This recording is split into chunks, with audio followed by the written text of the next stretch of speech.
Good afternoon. My name is Lele. I'm going to be very brief here. We are seriously running out of time. It's okay. I don't need mic. Can you hear me at the end? Thank you. My biotechnology is better.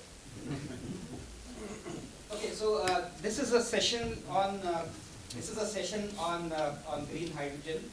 We are going to have four talks after me. It's supposed to be a 1 hour session, but I'm going to try and keep it within 1 hour or a little less.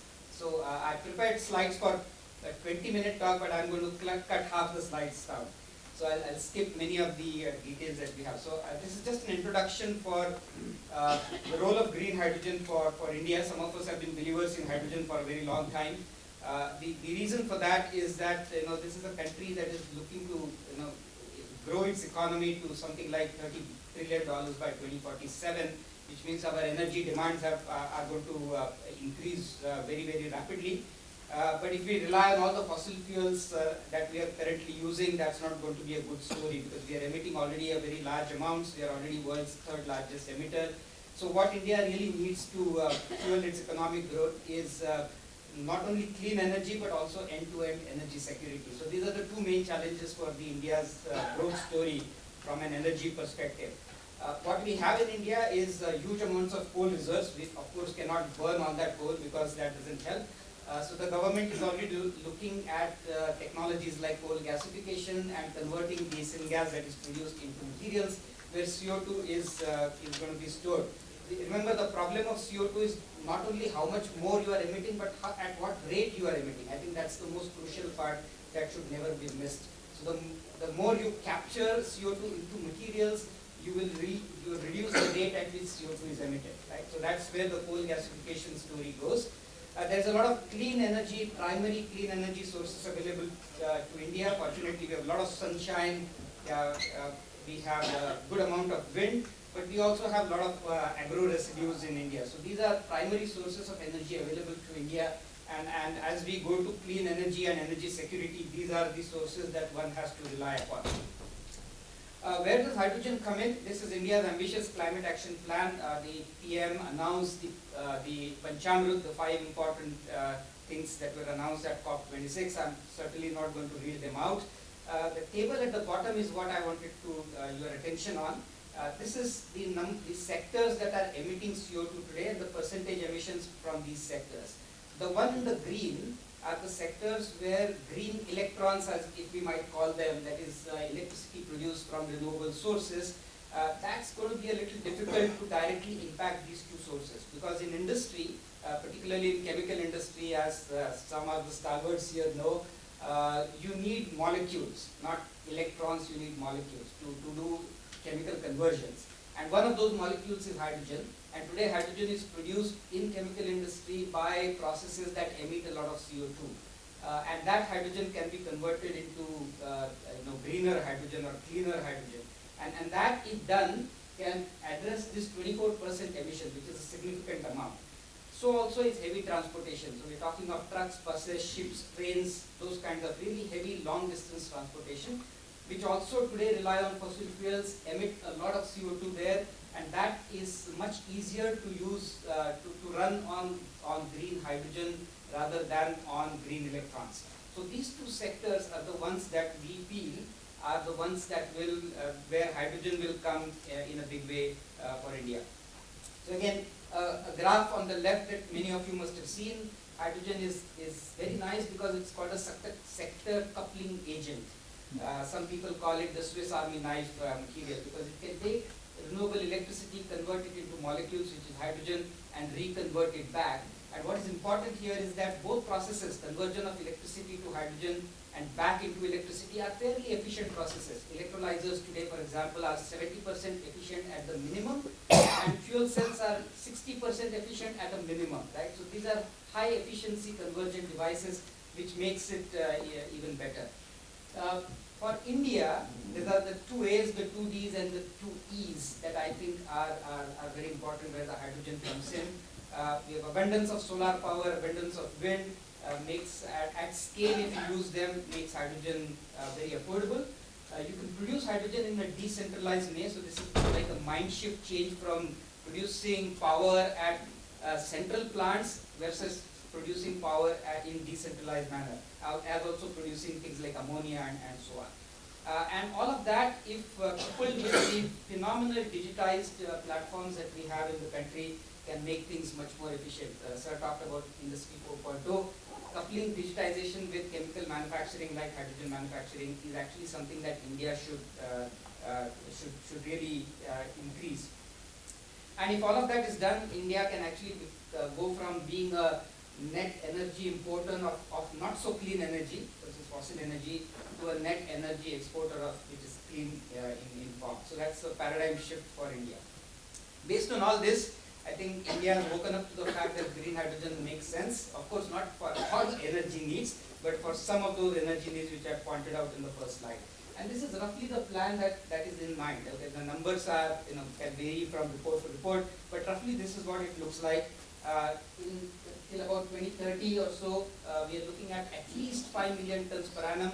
And if you hear our Minister of Power, he will tell you 5 million tons is just minimum. We are looking already at 7 to 8 million tons per annum. Going 2040, we are doubling that capacity to 12 million tons per annum. The applications are there in the pictures. 5 million tons is all for chemical industry, refining, fertilizers is the biggest one. Midterm is where the transportation sector will come in, because you need infrastructure to move hydrogen from place to place so that you can refuel ships and trucks and buses and so on. That will take a little bit of time, so that's midterm. And then the ones that are really difficult to decarbonize, steel industry, it's not easy to replace blast furnaces, for example. And so those are going to be shifting a little longer term, but the start has already happened. Most of the steel industries in the world, including India, is doing really large pilots to look at use of green hydrogen for making steel. But large-scale implementation and deployment will take some time. So this is roughly how this story will build up. The beginning has already happened. India's National Green Hydrogen Mission has been launched.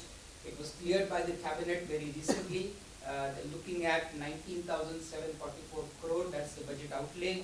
The various different outlays are shown here.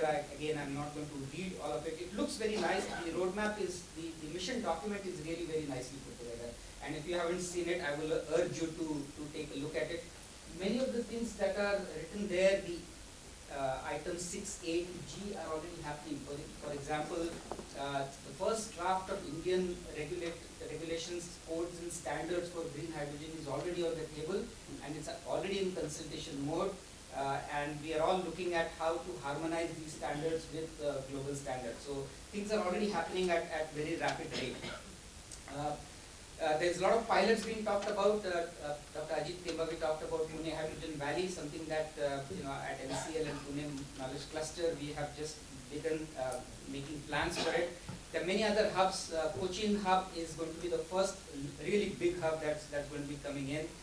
And the one at the bottom is equally important. How do you actually make these things happen? For example, if I'm producing power in Ladakh, but my electrolyzer is sitting at Visakhapatnam because I'm going to ship the green hydrogen to Eastern Asian countries, how do I make that happen? Therefore, waiver of interstate transmission charges for 25 years, is already announced. And there are many other things. Banking is possible. 30-day banking is already possible. So evacuation of renewable electricity through transportation to transmission lines, things like this are coming up. In fact, in this budget, it just announced an HVDC line from Ladakh to Kaithal in Haryana. One of the largest, the longest HVDC line has already been budgeted for. 5 crores is allocated only for that. So there's a momentum is really building for deploying green hydrogen at scale in India.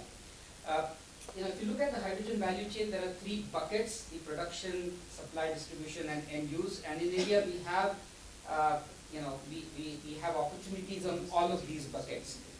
Where is hydrogen produced in India today? These are all the important things, numbers for India. I talked about 5 million tons. About 6 million tons is used in refineries and fertilizers today, a little bit in glass industry and so on. But 6 million tons is something today that is used. All of it is grey, which means every ton of hydrogen you use, you emit 10 tons of carbon dioxide. And all of that is in the first phase is going to be converted to green hydrogen. hydrogen. Brown hydrogen is even worse. Coal is producing about 18 tons of CO2 per ton of hydrogen.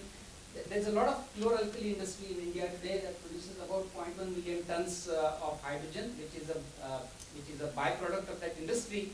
But every chlor-alkali industry has a CPP, okay, as a captive power plant, which is coal-based. And if you look at the CO2 emissions, then that's horrendous, right? So all of this hydrogen is available. It's called white hydrogen, but emits huge amounts of CO2. Okay, so that's not the good hydrogen that we want to talk about. Blue hydrogen in India is a longer story. As a country, we have not invested in a major sequestration site. We do not have anywhere in this country where hydrogen can be really sequestered, neither in alkaline aquifers nor in basalt strata. And therefore, blue hydrogen will take some time. Turquoise is something very interesting. I will not talk about it. But what India is really betting on is green hydrogen, right? Because of all the problems that I've listed at the top. And these are some numbers worth keeping in mind.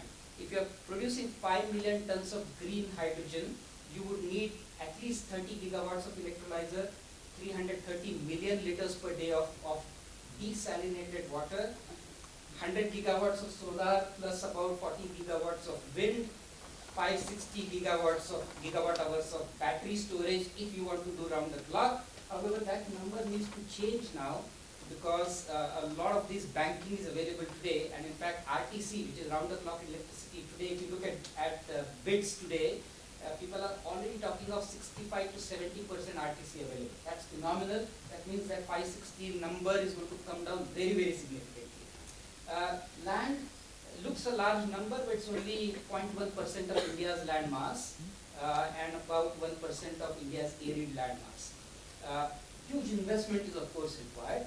That number will also come down a bit as the battery storage come down. So these are all challenging things, but at the end of the day, it amounts to at least 30 to 40 million tons per annum of CO2 sequestration, right? You remember the Panchamrut is, we're talking of 1 billion tons in 10 years. That's the commitment, right? If you do that, in 10 years, 1/3 of that commitment will be met only by green hydrogen. So these are very nice things, and of course, a huge amount of forest savings, because we will import less and less of the fossil fuels. So large numbers, but what I really like is, for the first time, this country is betting on something big and willing to take the risk for it. Okay, we've done it in nuclear, sir. We've done it in, but in the civilian sector, we have never done that. We have always been waiting for others to do the experiments and fail, and then we get into it. This, for the first time, is happening in a big way early on, and I think that makes me really very excited. You asked me to talk a little bit about techno-economics, so I have a few slides. Just look at just as an example. You've done a lot of these cost analysis, very detailed analysis, but I can't show all of it. I don't have the time to go through it.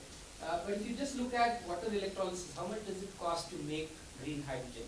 There are 4 factors here which control the cost of hydrogen. There's the electricity cost, which is of course 60 to 70% of the LCOH, the levelized cost of hydrogen, comes from electricity price. There's also the plant capex, then the plant efficiency and the plant load factor. I talked about plant load factor. Earlier we used to do calculations for about 30% plant load factor, but today we are looking at least 65% plant load factor. Okay? Plant efficiencies with technology already going up, electrolyzers at scale, at least 70%, good electrolyzers are at least 76% efficient. So that's the number here.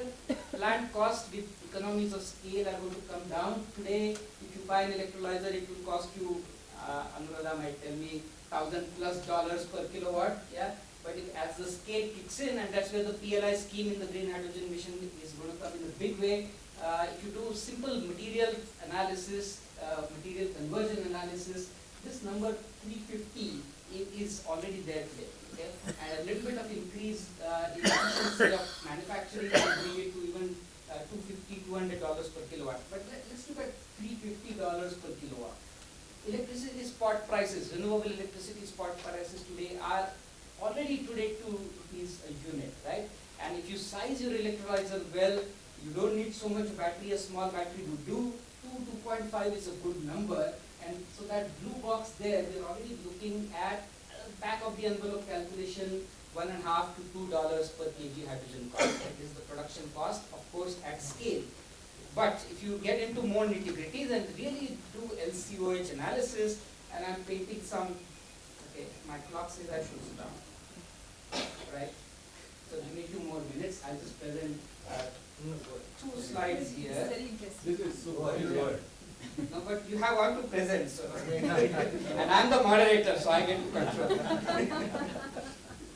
Okay, so I'm going to show this plot, which is today's cost for today's LCOH number. Okay, this is a waterfall chart for telling you what really controls the cost of hydrogen today. We are looking at about $5 a kg cost today. Okay, and where does this $5 come from? Electricity cost, you can see, is the largest component, right? But with not having access to good financing, the cost of capital is very large. You know, all those numbers there are huge contributors to the LCOH, right? And so as a country, we are saying, as Sir also said, you know, everybody else in the West makes a lot of promises, but they don't act, right? This is one of them. You know, we have been shouting in various forums that we need access to clean funds. Our cost of capital is ridiculous, 10%. You know, clean funds, 2%, 3% max, right? But that green capital doesn't come here, right? So that's the big contribution. If you have access to clean funds, this is what will happen, right? You can easily go from $3 per kg all the way to what, you know, one of our doyens of Indian chemical industry has said, $1 per kg, right? That looks to be unachievable. But I think $2 a kg, you know, is certainly achievable, right? If only you can control scale, technology, and cost of capital. Okay, I have some numbers on the levelized cost of storage for green hydrogen. And the number that I don't want you to look at all those numbers. The one at the bottom is interesting, right? So this is fairly detailed analysis. There are some assumptions that I have put in the remarks column. They are all realistic assumptions based on a lot of real data. But what it means at the end of the day is the total cost for storing hydrogen, for transporting it to 400 kilometers from the site of generation, and for refueling, all put together, items 1 to 6, can give you less than $1 per kg. Okay? So people talk about hydrogen storage being very difficult and all that. Yes, it is difficult. Yes, you need a lot of good technologies like carbon fiber technology in the country. India must have carbon fiber, right? There's no 2 ways about it, right? It's going to be useful for space, defense.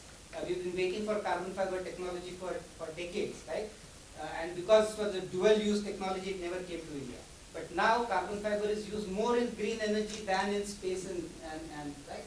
So, you know, we are going to get carbon fiber technology, and with that, carbon fibers today from $25 per kg is what today's cost is if you go and buy in the market. In India, we know if you produce at 20,000 tons per annum, full economics of it, you can go to less than $15 a kg. In fact, $8 a kg is the production cost of carbon fiber at scale. Put all those numbers together, the cost of storing, transporting, and refueling is less than $1 per kg, right? And I'm transporting of 400 kilometers one way, right? So hydrogen is extremely doable. For those of you who don't believe it, I can tell you it is very, very doable. You have to just, sorry? Those were in tanks, right? Those are in compressed hydrogen. So CGH2 is compressed hydrogen, 350 bar. Can it be piped also? Pipes are typically 100 bar, but if you need 24/7, yes, you can do pipes as well, and composite pipes. There's a company called Soluforce, a startup in Australia, which is producing composite carbon fiber pipes. I will skip the fuel cell bit of it. What I just want to talk about is that you know, our states are also now responding, and I think Kerala by far is the most aggressive in deploying green hydrogen. It's very nice to see. They already have a state roadmap for green hydrogen. The Cochin shipyard is being one of the pioneers in this area, and we are hoping to see one of the first green hydrogen fuel ship coming up by next year. In fact, our fuel cell technology is going to go in that. CSIR has been in the area of hydrogen for a long time, and these are some of the technologies that we have developed. We now can make fuel cell test stations. We don't have to go and import fuel cell test stations or electrolyzer test stations. We can build them completely indigenously. In fact, one of our first technology transfers in this coming financial year will happen on that. We were the first to produce really fully indigenous fuel cell driven car and a stationary backup power system. But in some of the other labs, we have produced electrolyzers. We have produced the first hydrogen plasma reactor for steel making, and so on and so forth. This is the first fuel cell bus that was launched in 2021. But going ahead, CSIR's hydrogen program is fairly ambitious. We have a large number of labs collaborating. Every program has an industry partner. All our aims are to produce globally benchmark technologies and so on and so forth. So it's a very ambitious and a large program. This is the Pune Hydrogen Valley together with Pune Knowledge Cluster, NCL, and about 30 industries, all within the Pune and neighborhood regions, are all invested in creating the Pune Hydrogen Valley. There are a lot of discussions happening right now in this area. All right, so I'm going to stop here, and I'm going to just leave this slide on, and if there are any questions, let's answer them. Otherwise, we go to the first.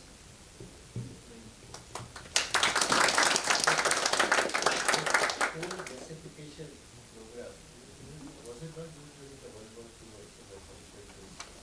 Is it absolutely new or is something different?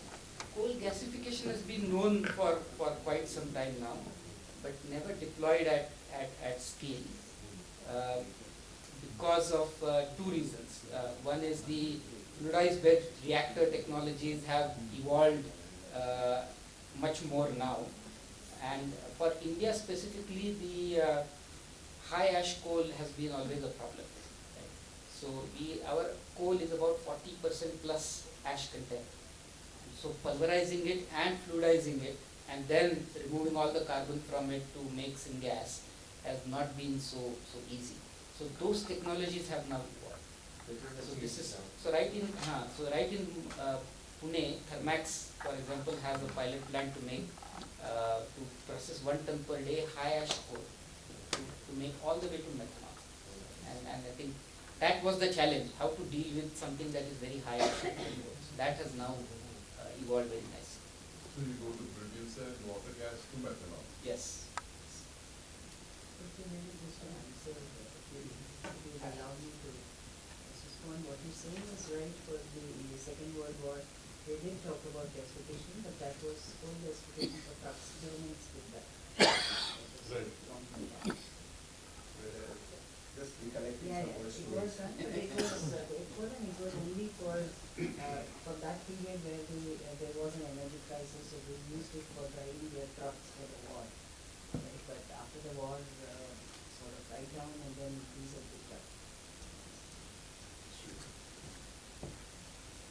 Dr. Ashish, it was a nice presentation as expected. I am just quoting Professor Sharma. When it comes to manufacturing analyzers, he always talks of bottlenecks in materials, platinum, iridium, cobalt. When we scale up hydrogen production technology, will it be confined to alkaline electrolyzers only in view of all these critical materials bottleneck?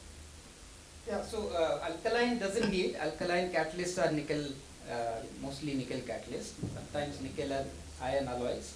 So nickel is a critical material, but I would say two things. One is these are recyclable, okay, and especially the PGM catalysts are easier to recycle, and they are already recycled in the country today.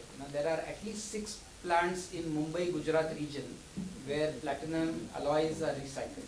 Okay, so recycling with PGM is doable. So when everything comes at scale, there is also catalyst available at scale which is then recyclable. In fact, all platforming catalysts today from refineries are recycled. Right? So there is an inventory, so platinum actually becomes a working capital. There is an inventory and you simply keep rotating it. So I personally don't think that is a problem that we should to worry too much about, and certainly not something that should stop the growth story for hydrogen. Okay. It's not such a big deal. Quick question. I noticed throughout the issue that the process from government and the data from you talks about producing and then transporting hydrogen. When I went to school on this subject, some known people, they always used to say, don't ship it, consume it where you have it. Is there any emphasis on the part of the government to also support that activity? Because in many areas, particularly rural areas, if you can produce it and consume it right there, the transportation cost can come down significantly. Is there any thought or improved benefits for locally using that? Maybe some comments on that. Yeah, so I think, as I said in the beginning, hydrogen is not a solution for everything. Locally, one has to see what is the best clean energy solution that just because there is a hydrogen story building up doesn't mean hydrogen should be produced and used in any and every locality. In fact, to me, and maybe Anuradha will agree, if you have a carbon source like biomass, I don't see any point in emitting all the carbon and only keeping hydrogen and then using it, okay? Because mass-wise, hydrogen is at the lightest, right? So from the biomass, on a weight basis, the amount of hydrogen you will extract is far less than the CO2 that you will emit, and all the cost will be loaded on the hydrogen because you don't pay anything for CO2 emission. So I don't think hydrogen is the solution for everything, right? If you have in rural sector, for example, a lot of biomass available, I would never make hydrogen from it. I would never make. A lot of people are planning to make it, but I would not. There's enough you can do with using this carbon in the biomass to convert into liquid fuels. And honestly, there is no better energy storage device than liquid fuels. It's the only reason why fossil fuels have been used for so long. Okay, the reason... Other than uranium. the reason you need to transport, because scalability brings the production cost down. So transport cost added, of course, that's a trade-off. Am I on the right track? So the scalability, together with the transport cost, the overall cost will still be down. Yeah. You can transport hydrogen to any sector. And I showed you the storage, transportation costs and so on, right? If it fits within that, it's okay. But you asked about local production and usage. You use where produce where you need. So where you produce what you produce depends on what is available there. Right? So if, for example, as I said, what is trying to say is, look at Pune Valley. We are having a valley. Okay, you produce and make Pune hydrogen city, green hydrogen city, clean city. yeah, Pune is okay. So use it. Pune, No, I can. what I am trying to say, use the hydrogen produced in the valley to the city.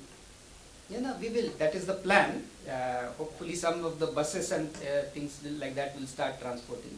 But all I'm cautioning is that for any given locality, we have to look at all possible solutions, do a rigorous life cycle analysis, and then decide which is the right solution for you. Otherwise, if you just thrust a solution down everybody's throat, in the long run it may not be the right thing to do. So do a good levelized, a life cycle analysis and decide what might be the best solution. It may be hydrogen, it may not be hydrogen. Yeah. In the valley, who are the partners now? The trust can be a partner. Yeah, sure. Everybody is welcome. There are 30 industries right now who are participating in it. No, I know, but there are other, like NCL is not an industry, but we are partners. PKC is a coordinator for this. Most welcome. Everybody is welcome. So we'll be happy to invite you. We were thinking about not biomass because for the same reasons you said. Yeah. That's not the best way because it produces so much carbon dioxide. Yes. But we were looking at more solar Yeah. as a source and also not 24/7. Right. That is only 8 hours. That's right.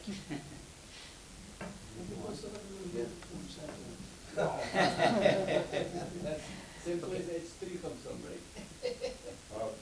Thank you, sir. Thank you.